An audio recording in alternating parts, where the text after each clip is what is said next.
Welcome to the How to Crochet a Granny Square part of this project.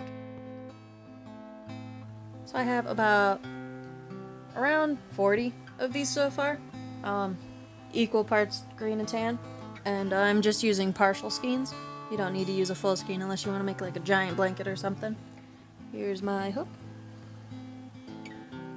and then I'll teach you how to make a magic loop or magic circle. The end is going to go behind your working yarn. Then your hook, you're always going to have your hook facing down, because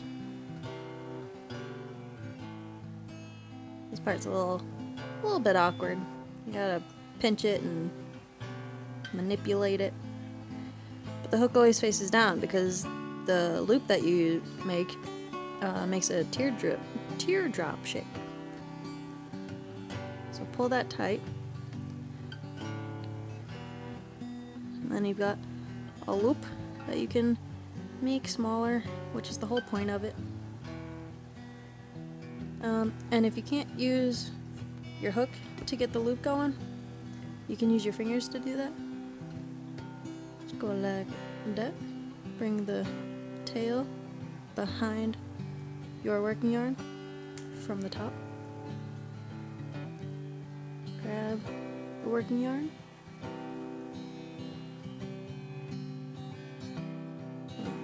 Pull it through.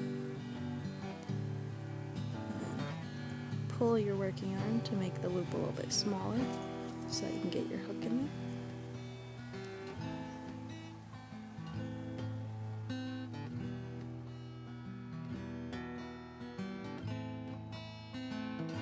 Once you've got your loop, make your loop about dime size, give or take, because that's about how big the circle is in these. Is about dime size if you're going to be doing what I'm doing. So always make sure you've got just a little bit of slack underneath your hook in your loop so that you can pull your hook through without getting caught. A lot of the time when you're beginning, you'll have it way too tight and then you won't be able to get your hook and the working yarn through. So loosen it with the yarn up and the hook down. Wrap the hook underneath and around the yarn. Pull it through. And do it again. Hook in front and down, yarn behind and up, around, and pull through. So we've got 1, 2, and we're going to need 3 stitches. This is the equivalent of a double stitch, which is what we're about to do now. So yarn over, go through your circle, yarn over. Now you've got 3 loops of yarn, yarn over again. I got 4, pull through, 1, 2, and pull through again. That is a double stitch. We're going to need 16, including this first one. So that's 1, 2, yarn over, pull through, yarn over, pull through. That's 3. And here's how I'm holding my yarn. You will hold it a unique way to you. I do adjust frequently. I don't always hold it exactly like this, but I like to pinch with my middle finger and my thumb, and I have these 2 fingers keeping the yarn snug. And then I've got it wrapped around this finger for a little bit of play so I can manipulate the yarn around the hook. So we need 16 going around.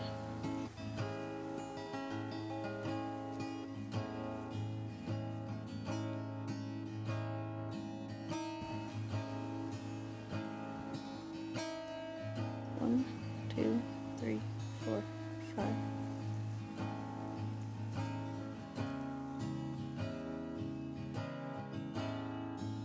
6,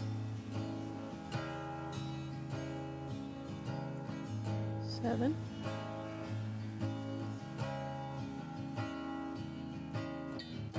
8,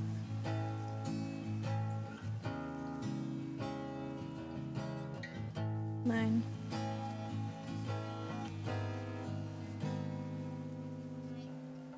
10, and you can hold the hook wherever you want, especially if it's just a regular metal hook and it doesn't have any grippy bits. Usually holding it a little further back than you would a pencil is the most comfortable position to hold it, I've found. I think that was 11, 12, 13,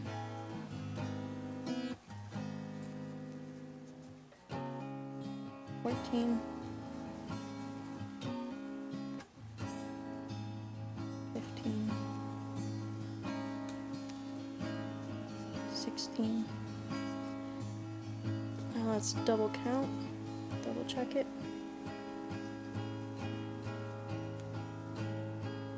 1, 2, 3, 4, 5, 6, 7, 8, 9, 10, 11, 12, 13, 14, 15, 16. Now if you need to pause here so you can finish and catch up, go ahead and do so. If not, we're going to continue.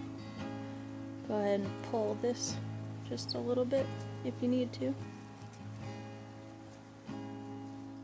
Let those meet up. This first, the chain 3 that we did at the very beginning, we're going to count up to the third one. 1, 2, 3. We're just going to go right into it.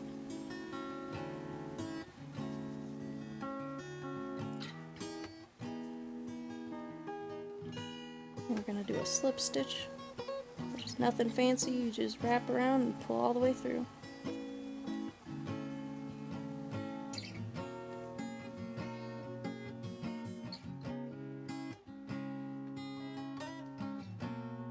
Now this is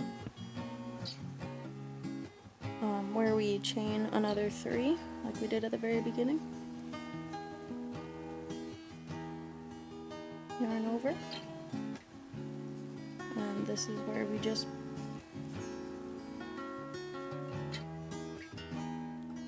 put our yarn through, right there. So now this V, we're going to go up underneath it.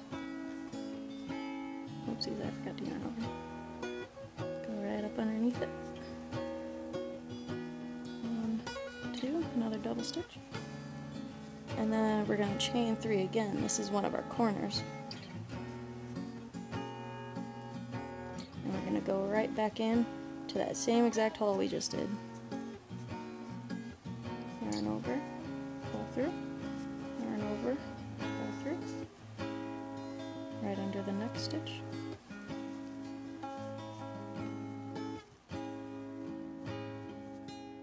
And if your yarn is tugging on you, I find it helps to go ahead and pull a bunch and just let it sit. Don't pull so much that it gets tangled up, but enough to let it sit while you work is very helpful.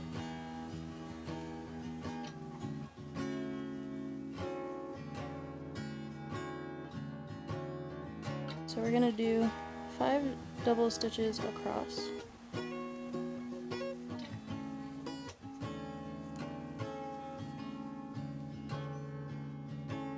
Because here's our next corner. 1, 2, 3. Right in the same hole again. Now we're doing 5 across again, including that one. So that was 1, 2,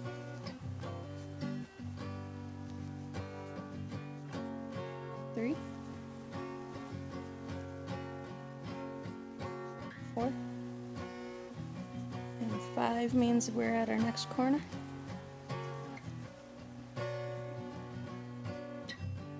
Oopsies. 1, 2, 3. right into that same hole.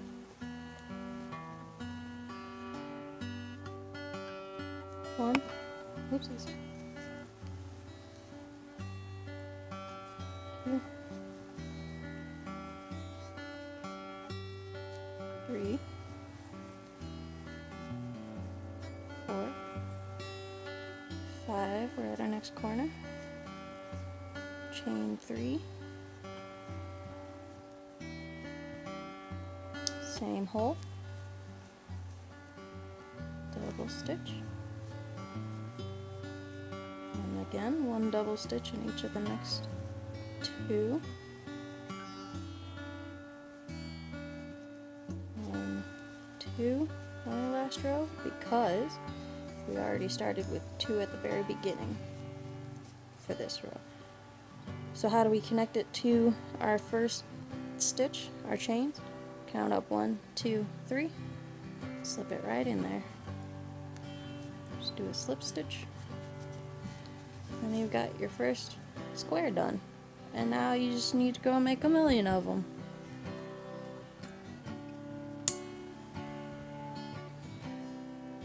To keep these little tails out of the way, I like to go up under the stitch and pull it through the stitch that it's sitting on, just to tuck it under and hide it.